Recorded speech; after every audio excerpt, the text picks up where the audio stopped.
ito yung lugar dito ay downtown. Napaka-traffic ngayon. So ano pa lang, wala pang alauna, so busy time.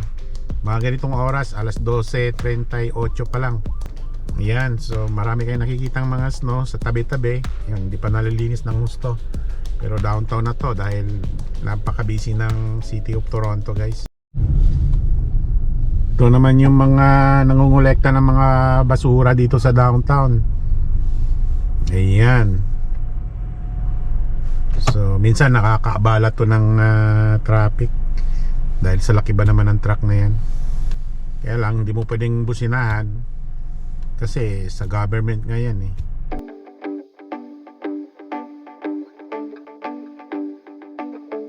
So ito namang sa harap ko, school bus. Yeah.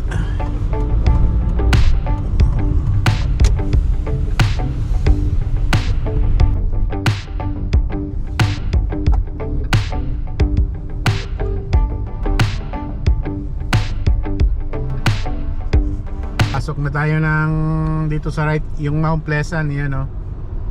Mas okay dumaan dito kasi pag dito tayo sa my left, ma-traffic dyan, blurry yan. So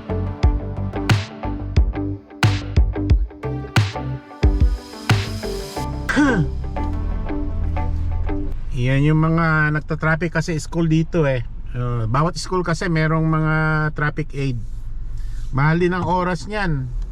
Per hour ang bayad niyan, guys. Siguro nasa $25 ba or 26 na ngayon kasi government yan eh. Kailangan karamihan dyan yung mga may edad na. Pero hindi naman lahat kasi may nakikita rin ako mga medyo bata pa eh.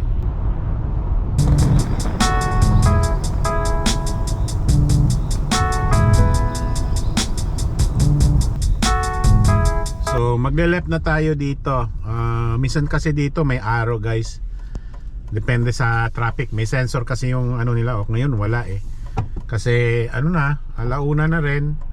Kaya hindi na masyadong traffic. Tinatansya din nila pag yung alam nila na rush hour. Minsan may lumalabas na arrow na green. So at ngayon titiempo tayo para maka-left tayo dyan.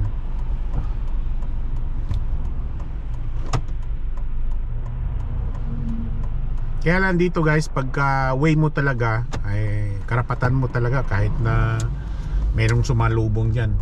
So para sa akin kailangan defensive driving ka. Mahirap na madisgrasya, di ba? Kahit way mo. So lalabas tayo ng Yonge Street.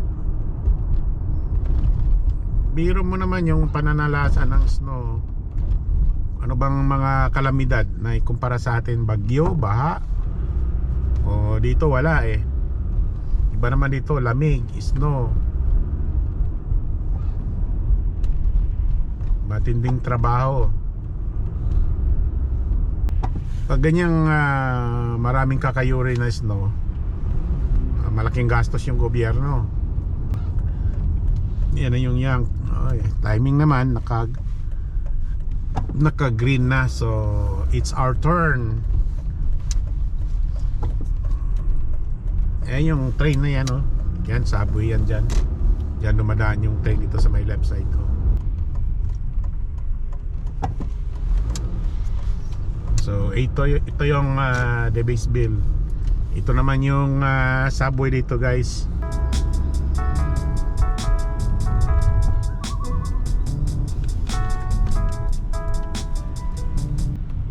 Yan, halos lahat ng bahay talaga. Lahat ng bahay may mga nakatambak na snow, no?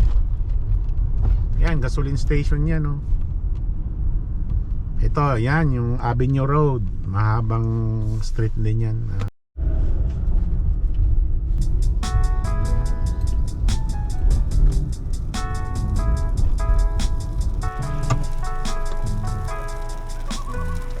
So ito na yung way ng Bathurst kahabaan, guys. Magra-right tayo dyan. So napakahaba ding ano to, street hanggang downtown to, hanggang Lakeshore pag kumaliwa tayo.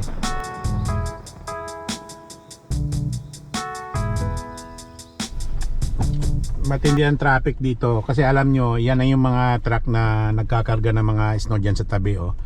So pila yan, lalo na pag sa gabi Halos lahat ng street na may maraming snow ganyan, nakapila yan. Meron niyang malaking pipe na vacuum.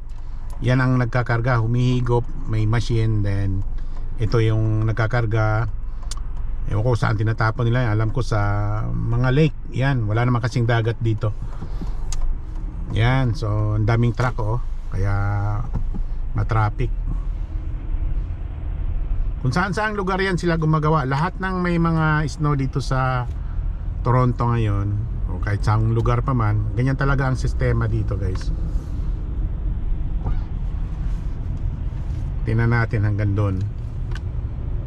Ayun, may early warning na placard na slow pero pwede ito. Yan na yung sinasabi ko. Merong kubota na nag-aararo.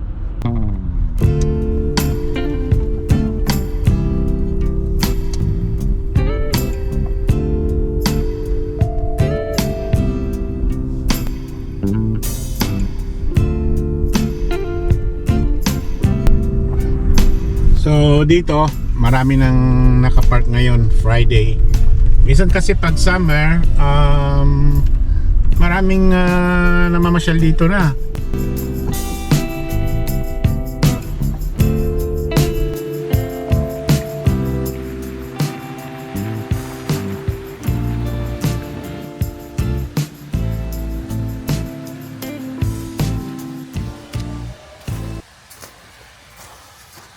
Putik yung sapatos ko, ganito rito. Kasama na yung putik kasi yung snow matutunaw na. Yeah, so bitbit ko pa yung kape. Mahilig kasi ako magkape, guys. Yeah, so ganito na. Ano pa lang kami ngayon? January. So lalo na pag February, yung kasi ang pinakatindi sa snow dito sa Canada. So meron pang March. So yung March, laylo na yan. Mangilang-ilan. Minsan nga April, nag-i-snow pa. Pero ganito talaga ang pinakamatindi. Na tayo, kahit na namumula na yung kamay ko. O yan wala akong gloves. Ipakita ko lang sa inyo yung tsura dito. Ayan, ganda. Ganda tingnan. White na white. Parang pintura, no? Yeah, so tingnan natin ano yung blower na nakikita natin. So itong part nito, guys, hanggang dyan lang sa may nakikita nyo yung mga yung may mga puno. Kasi may trail dyan yung pwede kang magbike. Yeah, so ito muna yung nilinis nila. Lamig, minus 20 yata sabi nila. Ewan ko kung nagbabawas na ngayon. Yeah, kasi may araw na rin. Pero kahit na may araw, dama mo pa rin yung yung lamig. Yeah, so ikot tayo, guys, ikot. Ikot. Yan yung plug, Hindi ka na pwedeng lumapit yan dahil lulubog ka dyan. Ayun.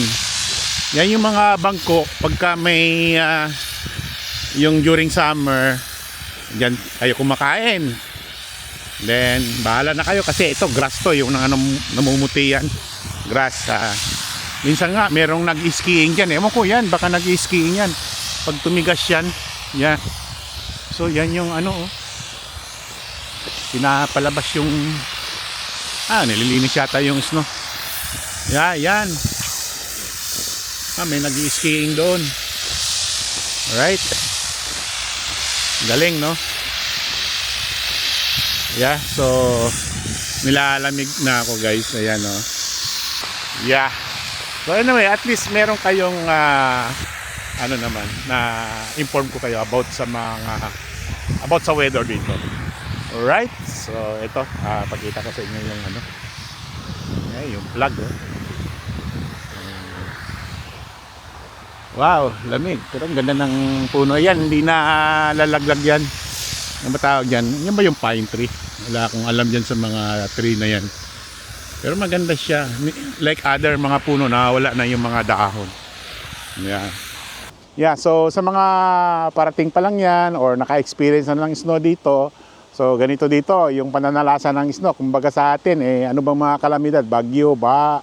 So dito, ito. Yeah, so mga tao, balot lahat. Hindi mo nga makikilala kahit na kaibigan mo pag malapit kayo dahil talukbong yung katawan. Yeah, so anyway, that's it for now, guys. So anyway, ito palang lugar na to ay ito yung Elbers Park. Isa sa pinakamalaking part dito sa Toronto, pinakamalapit din sa city. Dahil maraming mga kababayan natin dito na nag-barbecue, mag-hangout. Minsan Friday pa lang. Ngayon Friday, maraming nakaupo na dito. Preparation na yun. Pagka may party sila sa Saturday, yun, buong maghapon na yun, hanggang gabi pa. Then Sunday, ganun din. Kami, parati rin kami dito. Kaya lang ngayon, syempre, winter, mga tao nasa bahay lang. Yeah. So alam ng mga kababayan natin, mga Pilipino, yung mga karatig folk lang dito, kahit malayo nga, pupunta sila dito. Dito sila nagpa-party kung anong merong okasyon. Yeah, so maganda rito guys, free dito, lahat. Ang pagkakalam ko meron yatang may bayad kaya lang mag-ano ka sa city pag malaki ang party na, pag gumagamit ka ng mga, may mga bangko rin dyan, tsaka yung mga barbecuehan. Hindi lang natin malakad ngayon kasi hanggang dito sa may tuhod ko yung snow. Pagka summer, pwede tayong mag-ikot dyan. Yeah, so anyway, that's it for now guys. At least meron kayong nalalaman na impormasyon naman sa vlog na to. Galing tayo sa down pa, yung mga nagkalat na snow, yun, yung mga naghahakot. Yeah, so anyway, that's it for now guys. See you soon. Bye.